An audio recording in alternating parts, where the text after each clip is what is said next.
I've carried my father's ring around my neck for 20 years, a silver band with geometric engravings. I was 6 years old when he died, so I don't remember much about him. Just flashes.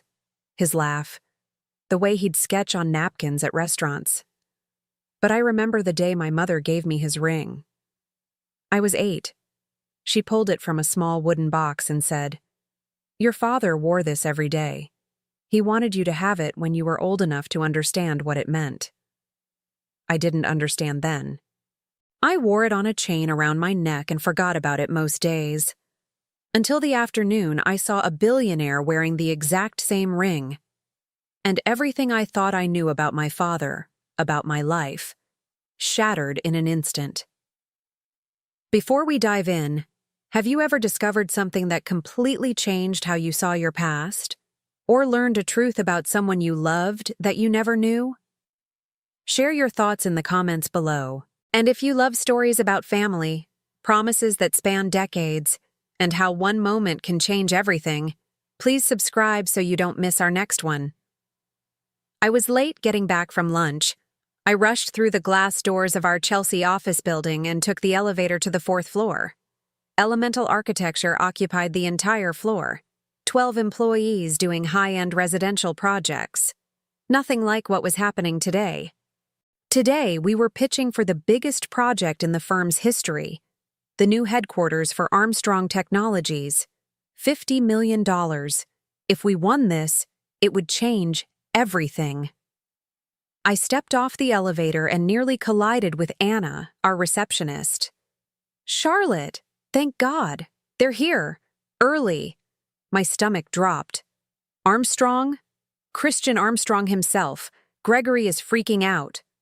I dropped my bag at an armchair and ran to the conference room.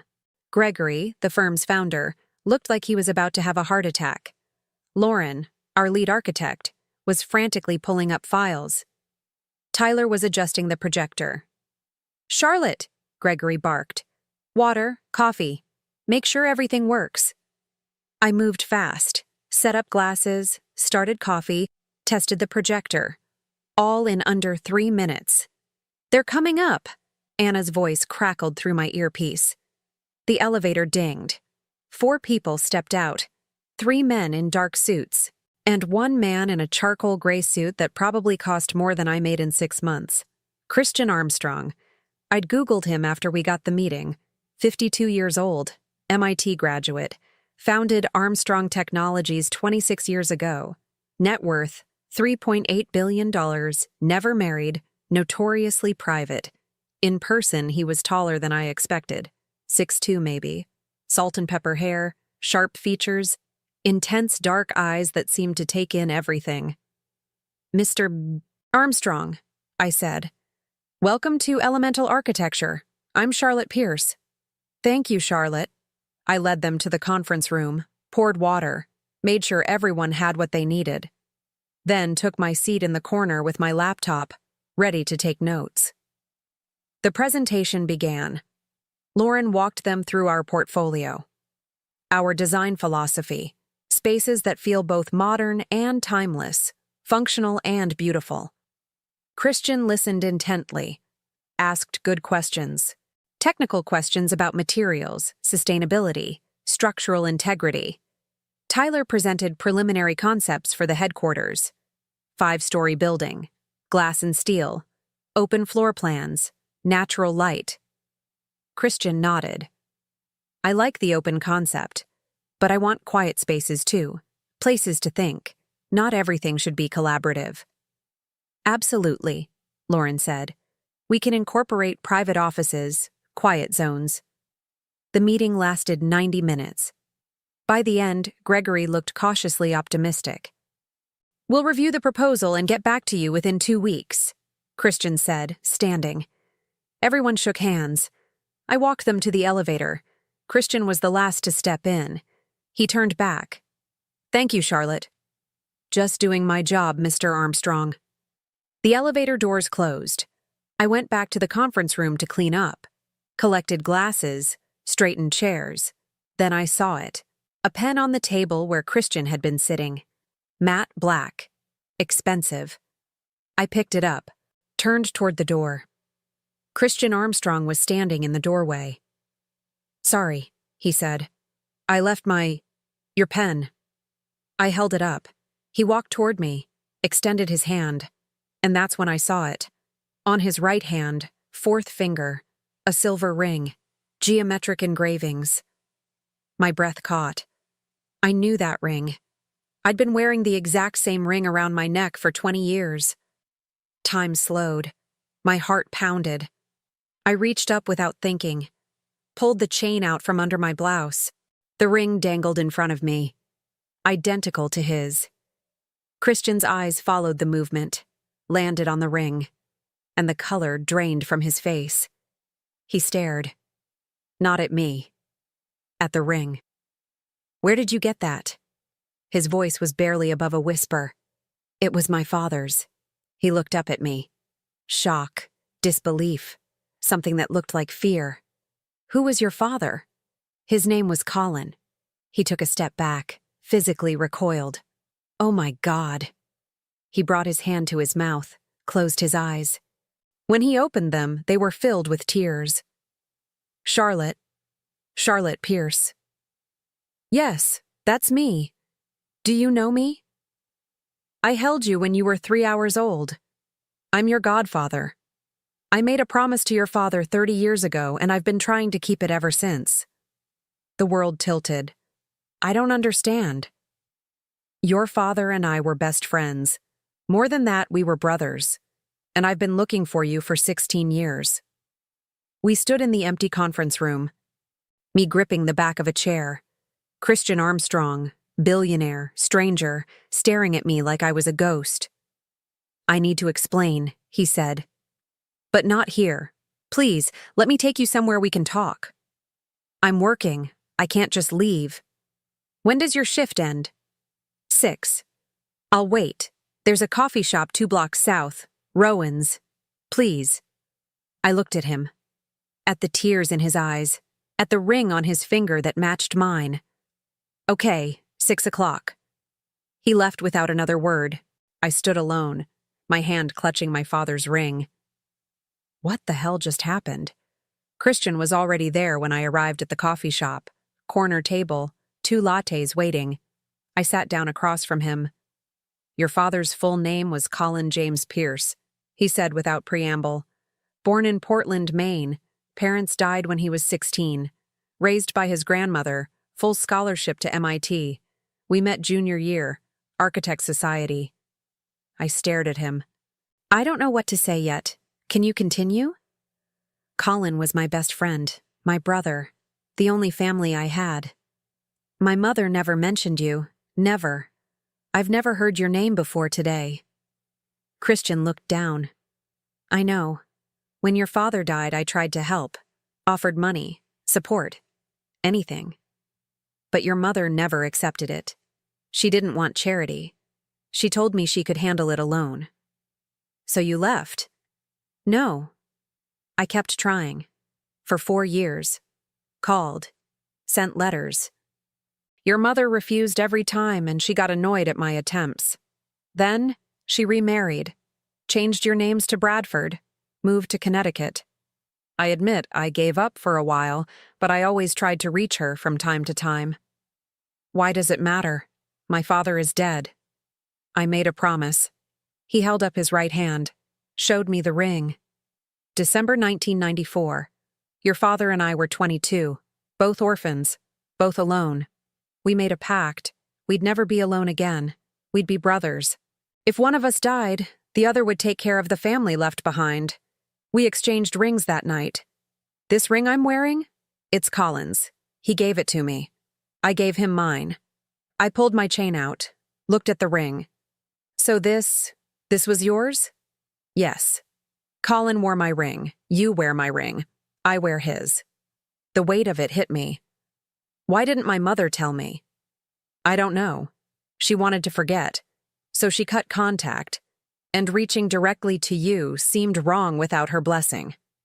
I stood up. Too fast. Chairs scraped loudly. "I need to go." "Wait. I don't know you. I don't know why my mother never mentioned you. But she had her reasons, and I trust her more than I trust a stranger with a ring. Charlotte, please. Thank you for the coffee. I walked out. I couldn't sleep that night. I lay in my tiny studio apartment in Astoria, staring at the ceiling, the ring clutched in my hand. Why had my mother never told me? I got up, opened the wooden box where I kept my parents' things, photos, letters, and at the bottom, a sealed envelope. For Charlotte. When you're ready. My mother's shaky handwriting. I'd never opened it, never felt ready. Tonight, I tore it open. Inside, a letter and a photograph. The photo showed two young men at MIT, both wearing rings on their right hands, both grinning. One was my father, the other was Christian Armstrong. I unfolded the letter. My dearest Charlotte, I'm writing this before the illness takes away my strength. Right now, I'm rethinking some life choices, but one that's particularly haunting me these days is the way I pushed Christian out of our lives. Your father and Christian were best friends, brothers. When your father died, Christian tried to help us. He offered everything, but I couldn't accept it. Every time I looked at Christian, I saw Colin, and it hurt too much. So I pushed him away. I was wrong. I was proud, and hurt, and scared. I took you away from the one person who loved your father as much as I did. The one person who could have kept his memory alive. Christian adored you. He called you Little Charlie. He's your godfather. He held you the day you were born. He would put you on his shoulders and run around the yard. He filled your life with books, even before you could read. He was a constant presence in our lives, always at Sunday barbecues, all the birthdays, Christmases, lunches, and family celebrations. He was there. He was your father's family. He was our family. And I pushed him away. I took us from him, the only family he had. I only know life has taken many turns, and Christian isn't the same boy we knew anymore. I can't reach for him now. What will he think? I don't want him to think we want something from him, that we're taking advantage of him. But he tries to contact us from time to time.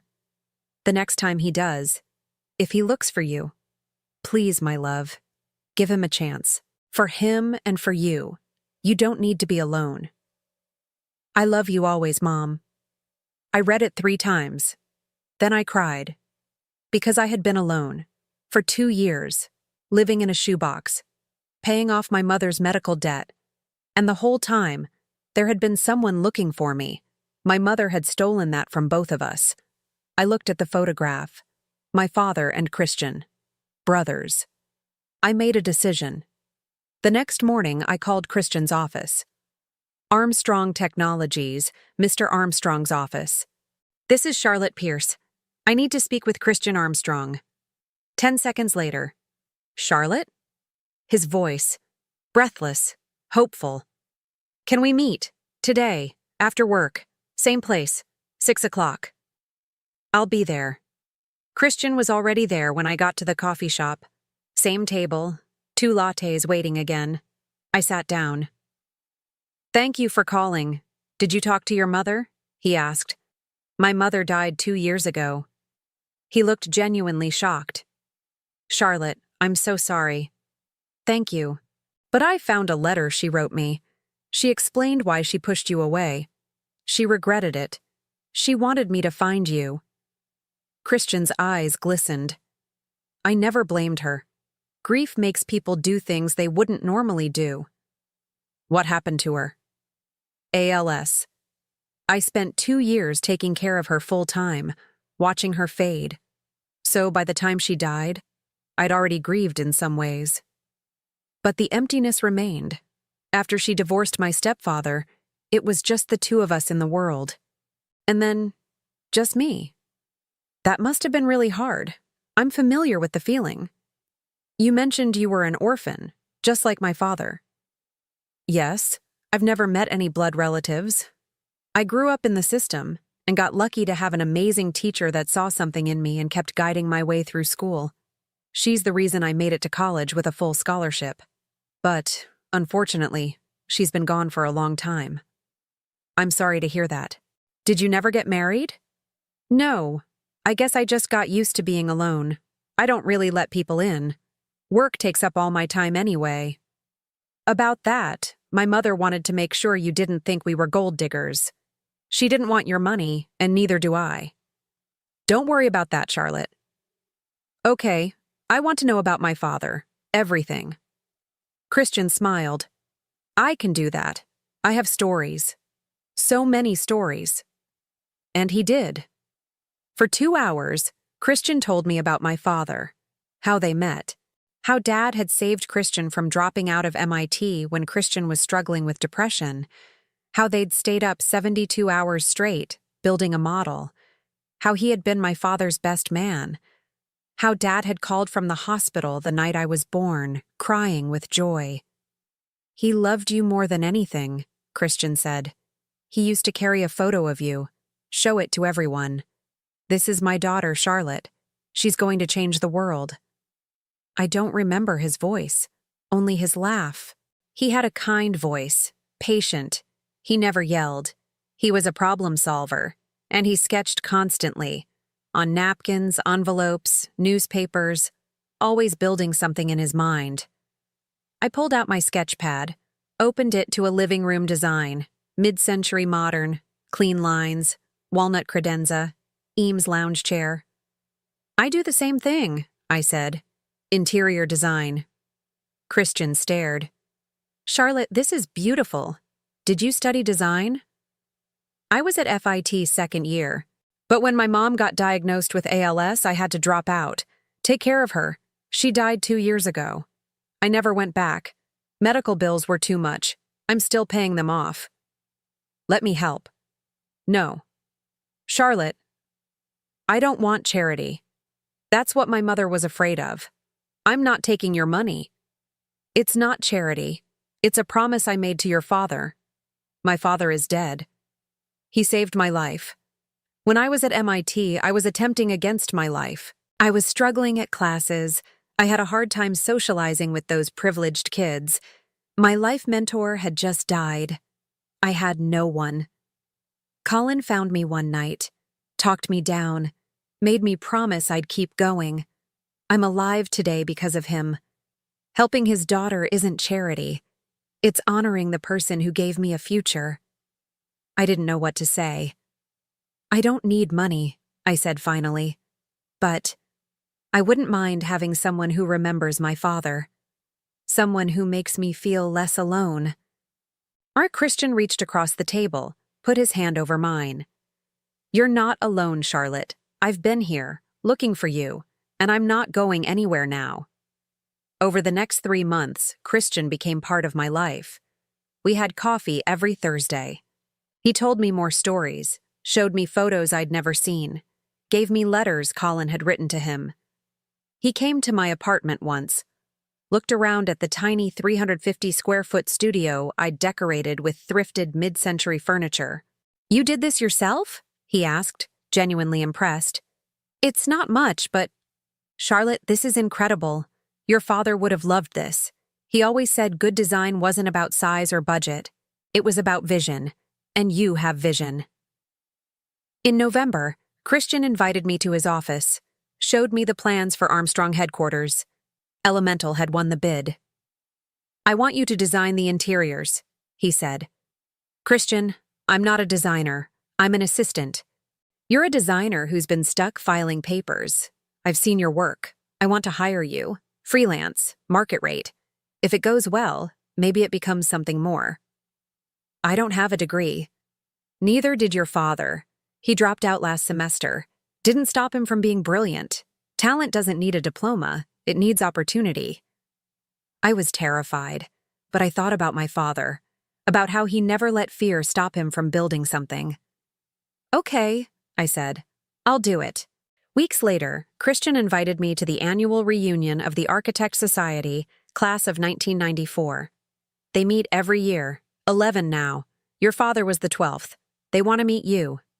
The reunion was held in a private room near MIT. When I walked in, 11 people stood up. Theodore Blackwood, MIT professor.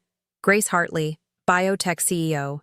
Julian Foster, venture capitalist, Priya Deshmukh, neurosurgeon, André Laurent, famous architect from Paris, Kenji Nakamura, robotics engineer from Tokyo, Rachel Goldman, Supreme Court lawyer, Omar Khalil, clean energy entrepreneur, Sienna Rossi, fashion designer from Milan, Dante Moretti, NASA astrophysicist, and Christian. "Everyone," Christian said. "This is Charlotte Pierce, Colin's daughter." "You look like him," Grace said, voice thick with emotion. "You have his eyes." "And his smile," Theo added. Andre stepped forward. "Your father was the heart of our class. We miss him every day." "He talked about you constantly," Priya said. "He said you were going to be an architect. He saw it in you, even when you were a baby." Julian said, "We could never forget him. And now that we've found you, we won't forget you either. You're one of us now."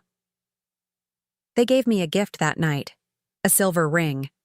Architect Society, custom made. With an engraving inside, Charlotte Pierce, Colin's legacy. "You're part of this family," Christian said, "whether you want to be or not." I looked at the ring, then at the 11 people around me. "I'll wear it," I said.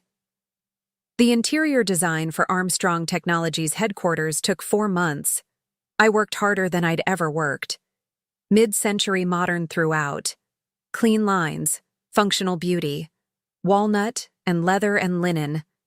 When the building and decorating were finished, Christian walked through with me. "Charlotte, this is a masterpiece. It's a space where people will create, where they'll build the future, just like your father wanted." He stopped in the main lobby, pointed to a wall, a bronze plaque. "This building honors Colin James Pierce, Architect Society class of 1994, a visionary, a brother, a father. His legacy lives on in the spaces we build and the promises we keep." I couldn't speak. Tears streamed down my face. "Your father deserved to be remembered," Christian said quietly. "And now he will be." I didn't go back to being an assistant. Christian hired me for some other projects, which led to other people wanting to hire my services. I paid off my mother's medical debt in full. I moved into a 1-bedroom in Brooklyn with sunlight and room to breathe. I got back to school part-time. And every Thursday, I still had coffee with Christian. Some Sundays we would have barbecues at his place too, sometimes just the two of us. Sometimes friends from the Architect Society would come by. "You know," I said one Thursday, "I spent 2 years thinking I was completely alone. And now? Now I have 11 godparents who text me constantly, and one very persistent billionaire who keeps trying to overpay me." Christian laughed. "You're worth every cent." I reached across the table, took his hand. "Thank you for keeping your promise, for finding me." "You found me, Charlie. You walked into that conference room wearing his ring. It was fate. Or maybe just your father looking out for both of us." I looked down at my hands. I wore 2 rings now. The original one, Christian's ring that my father had worn, on my right hand. My own Architect Society ring on my left. "Do you think he'd be proud?" I asked. "I know he would. You're building beautiful spaces. You're carrying on his legacy. You're exactly who he hoped you'd become." 3 years have passed now. I graduated and run my own interior design firm, Pierce Design Studio, residential and commercial, hotels, restaurants, office buildings. I have a team of 6. Christian is still my closest friend. Coffee every Thursday without fail. He was the first person I called after my first date with my now boyfriend. And they adore each other, by the way. The Architect Society adopted me fully. I attend reunions every year. 11 brilliant people who've become my family. I'm not rich. I'm not famous. But I'm building something my father would be proud of. And I wear 2 rings. One that was his. One that is mine. Both reminding me, I'm never alone. I'm part of a legacy. A promise. A family that transcends blood and time and death. There's a photograph on my desk at work. My father and Christian at MIT. Young, hopeful, brothers. Next to it, a newer photo from last year's reunion. All 11 members, and me in the center. I look at the photographs, my father smiling at the camera, young, full of dreams, and I realize his story didn't end when he died. It lived in a promise 2 orphans made on a cold December night. It lived in a man who spent years searching because he'd given his word. It lived in 11 people who welcomed me because I carried my father's name. And it lives in me, in the spaces I design, in the legacy I'm building, in the rings I wear every day. My father died when I was 6, but his legacy didn't. It just found a new way to live, through promises kept, through families chosen, through love that refuses to die. If you were Charlotte, would you have trusted Christian immediately when he said he was your godfather? Or would you have been suspicious like she was? Tell me in the comments what you would have done. If this story about family, promises kept across decades, and how one moment of recognition can change everything touched your heart, please hit that like button and subscribe for more powerful true stories every day. Don't forget to click the notification bell so you never miss our next inspiring tale. Thanks for watching.